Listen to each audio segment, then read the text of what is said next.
Gaza के अंदर रहने वाले लाखों लोग इस वक्त ये समझ ही नहीं पा रहे हैं कि आखिर वो करें तो क्या करें। इजरायल के प्रधानमंत्री बेंजामिन नेतन्याहू ने तो राष्ट्र के नाम संबोधन में यह साफ कर दिया है कि गाजा के 20 लाख लोग अब हट जाएं, क्योंकि हमास के आतंकियों का वो पूरा सफाया करने का टारगेट तय कर चुके हैं। इस समय गाजा के अंदर हर तरफ ढही हुई इमारतों के मलबे और धुआं ही धुआं नजर आ रहा है। सड़कों पर एम्बुलेंस की गाड़ियां दौड़ रही हैं और हालात काफी ज्यादा खराब नजर आ रहे हैं।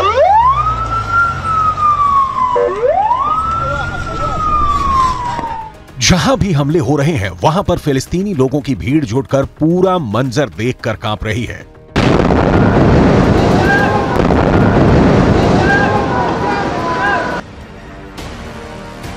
कुछ तस्वीरें भी सामने आई हैं जिसमें गाजा पट्टी में कयामत टूटती नजर आ रही है।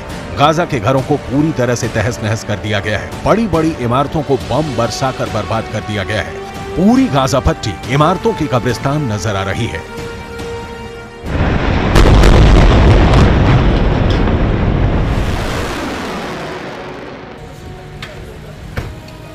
गाजा के अंदर कोहराम मचा हुआ है। लाशों पर लाशें गिर रही हैं। लोग रोते हुए नजर आ रहे हैं।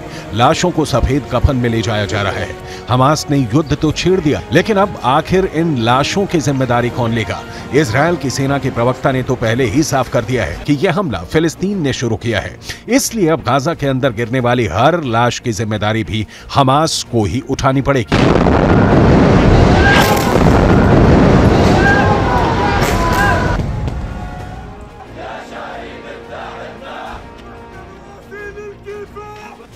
गाजा के इलाके में इस वक्त शोक और मातम पसर गया है। मरे हुए लोगों के शव यात्राएं निकाली जा रही हैं। इन शव यात्राओं में भी लोग इजरायल से बदला लेने की कस्में खा रहे हैं। सैकड़ों की संख्या में लोगों की मौत होने के बाद भी जंग का जुनून उतरा नहीं है। जो लोग लाशों को दफनाने आए थे वो तालियां बजाकर नारे लगा रहे हैं और इजरायल की बर्बादी की कामना कर रहे थे।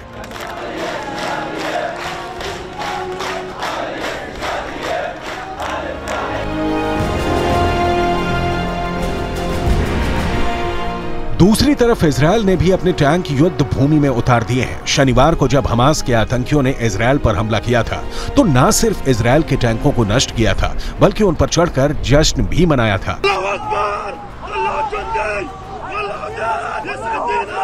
लेकिन अब युद्ध के मैदान में इजरायल ने अपने टैंकों को उतार दिया है और इजरायल के प्रधानमंत्री बेंजामिन नेतन्याहू के आदेश पर एक पूर्ण युद्ध का ऐलान कर दिया है।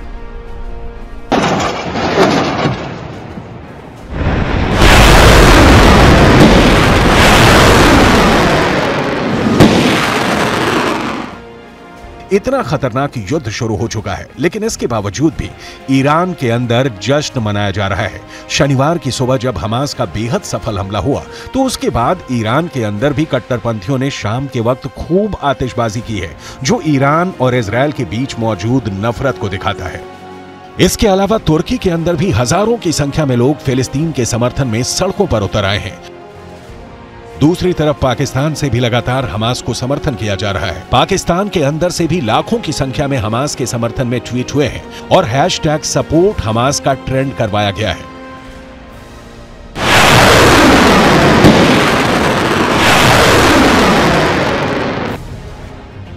दावे ये किए जा रहे हैं कि अब इजरायल के अंदर 600 से ज्यादा लोग मारे जा चुके हैं। अब सवाल उठता है कि आखिर आयरन डोम इजरायल के लोगों की रक्षा क्यों नहीं कर पाया। इस पर आईडीएफ के प्रवक्ता की तरफ से एक बयान जारी किया गया है जिसमें आयरन डोम को धन्यवाद बोला गया है। साथ ही ये कहा गया है कि अगर आयरन डोम ना होता तो ये मौत का आंकड़ा और ज्यादा हो गया होता।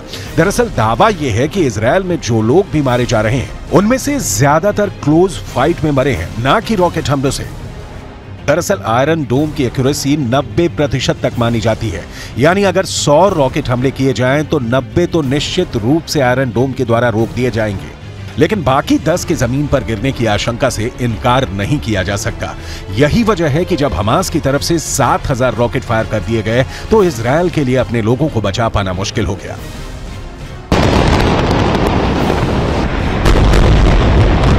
Thanks to the Iron Dome, we have not sustained tremendous casualties from the rockets that have been fired. The overwhelming majority of the casualties that we have sustained have been from close contact fighting, or rather executions and cold-blooded killings of Israeli civilians and soldiers by Hamas terrorists. कुल मिलाकर Israel और Hamas के बीच चल रही ये जंग अब कई हफ्तों तक चलने वाली है। ना ही इजरायल अब झुकने को तैयार है और ना ही हमास, और ऐसे में अब शांति समझौते की कोई उम्मीद दूर दूर तक नजर नहीं आती है।